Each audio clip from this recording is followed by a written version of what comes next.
आईचं शेपूट.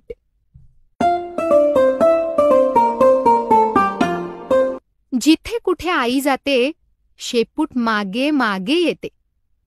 स्वयंपाक करताना, ऑफिसचं काम करताना, आई उच्चून. फोनवर बोलताना, जेवण करताना, आई तू काय खातीयस?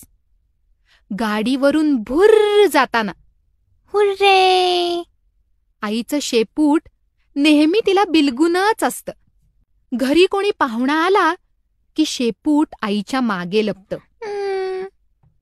बागेत खेळताना सुद्धा शेपटाचं एक टोक आईला धरूनच असतं.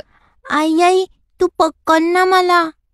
आई शी शू किंवा अंघोळीला बाथरूममध्ये गेली की शेपूट दारावर ठक ठक ठक करत भोकाड पसरतं.